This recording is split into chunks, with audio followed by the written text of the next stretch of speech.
I've had an incredible amount of difficulty just trying to get this recorded today. So it must be an important message. Maybe you need to hear it too. I've been struggling for several months just to answer God's call. I'm going to talk a little bit about the roadblocks that nobody really tells you about when you decide you're going to work in ministry for Him. Stick around, because here we go.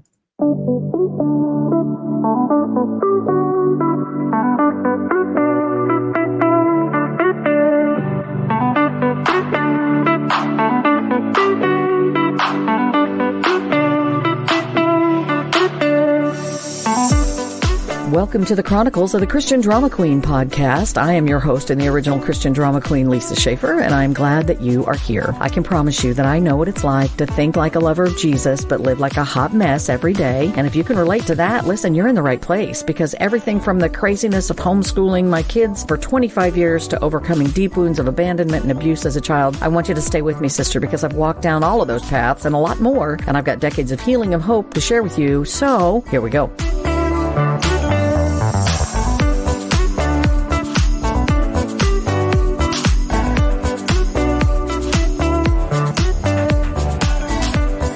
Here we go, indeed. Cannot even begin to tell you the amount of problems I've had today just trying to get this silly little podcast recorded.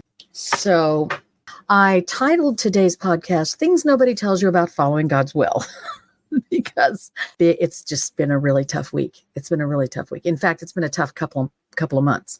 But I'm going to talk specifically today about some things that have become glaringly obvious to me about answering God's call to minister in any kind of way, because, well, there's just some stuff you need to know. Some things that I was not prepared for that I am all of a sudden having to think about. So first of all, let me tell you how I got here. So for those of you that don't know, I am a retired radio host. I used to operate out of Wichita, Kansas, working for a small market AM Christian radio station, which I absolutely loved. Radio is what, when you get on the air. See, I wasn't looking to get on the air. I went in thinking I'd been asked by the station manager, hey, to come in, because I had previously asked him if I could come in and do some housework. So I thought when he called me in, we spoke on Sunday at church, and he said, yeah, why don't you come in on next Saturday? And I said, oh, sure. What do I need to bring my own supplies? And I'm thinking I'm going to be cleaning his bathroom. And he's like, no, I'm going to put you on the air. Okay. I was kind of shocked because I really wasn't looking for a job on the air. But I'll tell you what, when people say it's in your blood, man, it is in your blood, because as soon as I was on the air, I loved it. And those of you that still follow me, I still have people that follow me on Facebook and on other social media outlets because of the 10 years I spent doing radio back then. I loved it, just fell in love with it. And, I've heard several times that I do have that radio voice. And so that's a gift from God. That's not something I've really worked on. So I've always loved recording. I've always loved just sharing God's word. I've always loved teaching. I've always loved, ministering in church with kids. I loved my youth groups when I was leading youth groups in church. So there have been many, many things that God has called me to do, or at least I have felt up until this point that God has called me to do. Things that I thought, He's called me to teach Vacation Bible School. He's called me to sing at funerals and weddings and on Sunday morning service for the special. He has called me to adoption. He's called me to minister to youth group. He's called me to speak from time to time and just give testimony in church. But let me tell you something. Last year, it was probably 2023, when it all started. Might have been 2021, but I'm going to say 2023 because that's when the Bible study was published. Before I wrote it, it only took me a couple of months to write once I got to the place where I realized what the Lord was telling me to do. But the message of freedom and peace for those who have been traumatized by abandonment or physical abuse, even emotional abuse, that message, the enemy does not want to get out. When I decided to write the Bible study, when I decided He was calling me to do more than just talk one-on-one from time to time with friends, it was after He had said to me, go home, I want you to write a book. And when I came home, I said, okay, what do I write about? Because I homeschooled 25 years. I've got all kinds of stuff I could share with you about that journey. We have 3 adopted children. They all have their own baggage and things that we dealt with there. We've dealt with addictions in our family. We've dealt with interracial relationships in our family. We have dealt with infertility. We dealt with dysfunction. There have been all kinds of things that we've dealt with in the life. My husband and I have been married 38 years next week. So they're just this history, huge amounts of history of God's redemption and his work. And when he gave me the message that said, I want you to talk about the thing that I've redeemed the most in you, what you have found me to be the most redemptive and the most powerful and the most miraculous in your own life. And that came to me it was like a waterfall, it's like sitting under Niagara Falls, because once I realized what that message was, and that was the calling he had on my life, it was easy to know what it was. It's not been easy to do, but it has been easy to know what it is. So he called me to give other traumatized, abused, victimized women the path to freedom in forgiving their perpetrators. Now, for me, one of my perpetrators was my own father. He abandoned me when I was very, very young, and I carried the scars of that unwantedness, that abandonment, carried that for many, many, many years, 3 or 4 decades. And it wasn't until right before he died that I realized God could give me the ability to forgive him, even though he never asked for it. My father never asked for forgiveness. But I also had some trauma from abuse as a child that I thought I had dealt with because I kind of tucked it away. But I was realizing that feelings of unwantedness, being uncherished and undesirable, feelings of not deserving for God's love, I would continue to hold my own sin against me.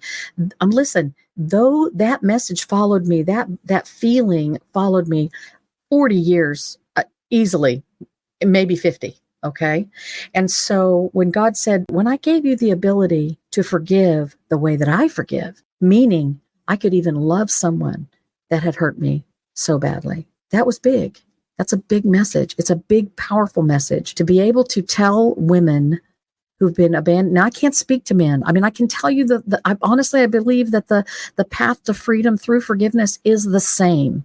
You have to understand who God says you are. You have to understand the importance of his word and whether or not it's true. You have to understand who God says he is.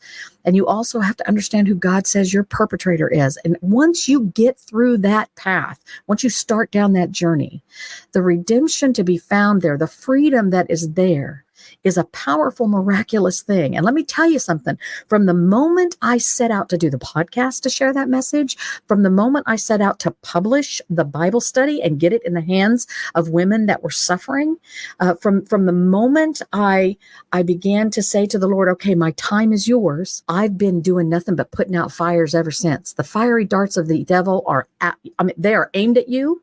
And he does not want this message getting out. And I know that. And I used to think that was kind of just a Christian platitude. Oh, well, you must be knowing you're doing the right thing because Satan won't leave you alone. And I'd hear that. I understood it in my head, but I hadn't really experienced before that kind of aggression from the enemy of my soul, the enemy of the souls of the women I'm trying to minister to and share God's love and forgiveness and the miraculous ability and grace he gives us to forgive others. That is a powerful message. It's been nonstop stuff in my life that I've had to deal with. Some of it's been financial. Some of it's been physical. Some of it's been with my businesses. I have 2 businesses. Some of it's been through the coaching. Listen, do you know that I went through a coaching course, and if you haven't looked at Purpose Beyond Profit, please take a look at Purpose Beyond Profit Entrepreneurship, because that guy knows what he's talking about. Jeremy Reyes. He knows what he's talking about. He gave me this great step-by-step program to go through. Okay, so I'm not preaching a commercial. I'm just telling you, there were months and months and months of no direction. I mean, I had clarity of the calling. I knew God was calling me to minister. My mission is to help other women who've been victimized and traumatized by either abandonment or abuse to find a way to forgive their perpetrators and even find gratitude for a painful past, which seems so impossible. Without the bigness of God, the hugeness of God, the omnipotent power of God, it ain't possible. It ain't possible. You cannot forgive the way God wants us and tells us we can forgive in his word if you don't understand the truths about who you are, who he is, how powerful the word is, and who your perpetrator really is. Okay, so those are some truths that you have to know. That is a powerful message. And from the moment I set out to share it, and my coach, Jeremy, started helping me step by step put a coaching plan together so that I could walk people through it. It wasn't just about saying it's out there. It was about walking people through it. I'm going to tell you something. The enemy has been at my throat almost nonstop ever since. It has been one thing after another. And now he's really making me mad because illness is striking people that I love. There are some things that nobody tells you when you decide, yes, you're going to follow God's will, especially if he's called you into any kind of ministry. It ain't going to be easy. He will open doors that you will be able to walk through, and that will seem fantastic. But don't think for a moment the enemy is not going to try and trip you up through the doorway of each door, because that's exactly what he's going to try and do. I have doubted myself, which I don't really have a problem with because I believe all of this is from God. I believe that. So I don't have a problem not believing in myself because I just hand over all my inadequacies and say, here you go, Jesus, take it over. You can have this inadequacy because his strength is perfect when my strength is gone. And I know that. So I'm good with not having a whole lot of self-esteem about my ability to facilitate freedom for other people. Jesus is the one that's caused this, put all of this in motion. I have no doubt about that. But I'm telling you what, the enemy has done everything from give me sleepless nights and try to prevent me from sleeping, lied to me about whether or not God really wants me to do this. He has presented me with all kinds of financial problems because it does cost money. The coaching I took cost a little bit of money. The technology that I've had to purchase has cost a little money. The programs that I use, my StreamYard and my professional stuff that I use to edit, that has cost me some money. There's been some things, and I've just had to trust Jesus and fork it over. You just write the check and hope it's going to come through. And so far, so good. But I've also had these other things come up with my businesses that have been financial. I've had to hire new people. I've had to find employees. I've had to do interviews I've never had to do before. There's all kinds of stuff. And today, here was the issue. Today, the issue was your equipment's going to fall apart. I mean, literally, microphone stand fell apart in my lap. I'd like to tell you that it's really easy when you're under attack or when you feel like you're under attack. I'd like to tell you it's really easy to just laugh it off. But in the last few months that I've been striving to serve God with this ministry, which is his, it's all his, the ministry of forgiveness and healing to be had through that forgiveness, that is from God alone. It is only from Jesus. It's not mine. I don't own that message. I'm just facilitating it because I've experienced it myself. But I'm telling you, there's a struggle. We don't fight against flesh and blood. But the battle is real and it rages all the time. And the moment you say to him, okay, Lord, use me, use my story, because my story matters and I know it matters and you want to use it. Once you say that, you have to be prepared for the onslaught of fiery darts that's coming, because it's coming. And now it's gone to the place where there's not, it's not so much financial stuff as it is, technology stuff. I'm having things like my computer falling apart and running out of room and my microphone breaking and my headset not working anymore. But on top of that, illness has come to visit my family. And I'm praying and lifting up each one. I want Jesus to heal them. It will be a powerful message if he would heal them. The enemy continues to attack my children. They have their own struggles to deal with, and their stories are not my own, but I am telling you, the enemy has been attacking them I will tell you what I believe, and this is a whole nother podcast, but it's coming. My children have all been adopted through situations that most of the world would say they did not deserve to live through, that they should have been aborted.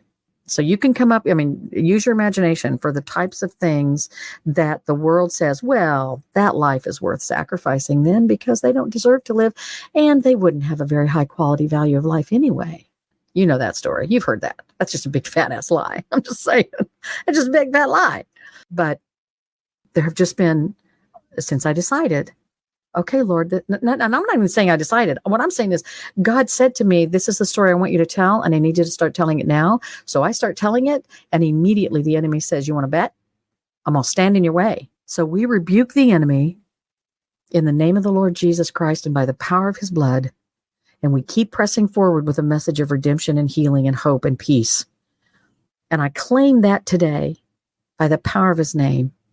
But I want you to understand there are a lot of things nobody tells you about following God's will. So you better not be thinking you're going to go by yourself and do it, because it doesn't work that way.